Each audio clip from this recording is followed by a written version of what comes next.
Okay, the cranial nerves on this brain, here we see number 28 right here is the olfactory nerve. Cranial nerve 1 sits down on the cribriform plates and innervates through the olfactory foramina. Then you look down here right below that, number 30 is the optic nerve going through the sphenoid bone and bringing sensory information into the occipital lobe.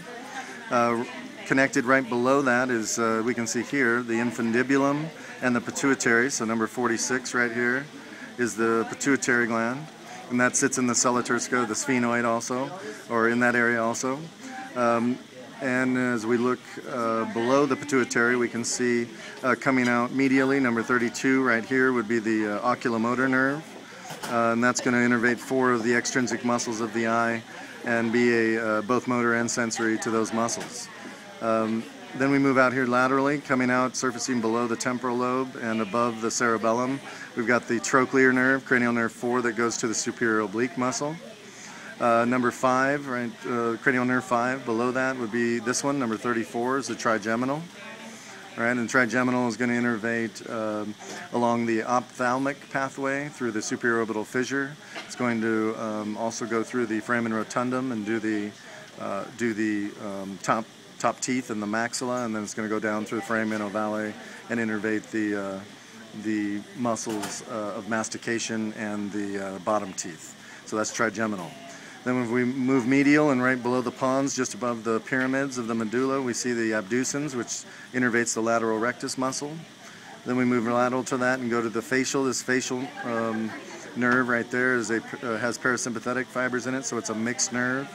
It's going to be going through the internal acoustic meatus, and it's going to be innervating a lot of the muscles of facial expression, obviously, and then it's going to do the submandibular and sublingual gland with its parasympathetic fibers. Just lateral to that, also going through the internal acoustic meatus, is the vestibulocochlear that allows us to process balance, equilibrium, head position, and sound processing or hearing that's destined for the temporal lobe. That's vestibulocochlear.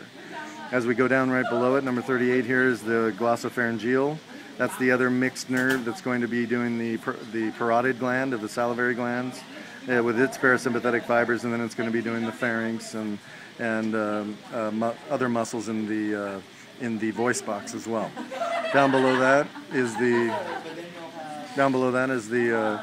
vagus nerve. The vagus nerve is going to be traveling down through, and by the way, number 9, 10, and 11 all go through the jugular foramen. So number 10, the vagus, is going to exit through that and do all the internal organs with parasympathetic fibers and do muscles along the way. Number 11, the spinal accessory, comes out of the side of the spine or the spinal cord. It's going to come back up through the foramen magnum and then exit with these two, number 9 and 10, through the jugular foramen, and it's going to innervate the trapezius, the sternocleidomastoid, and the muscles of your head and neck, along with twigs from C3 and C4, the cervical plexus. The last one, number 12, the hypoglossal, is right here. Hypoglossal nerve is going to be going through the hypoglossal canal and the occipital condyles and innervating all the muscles that are beneath the tongue as well as the bottom of the tongue, motor and sensory fibers.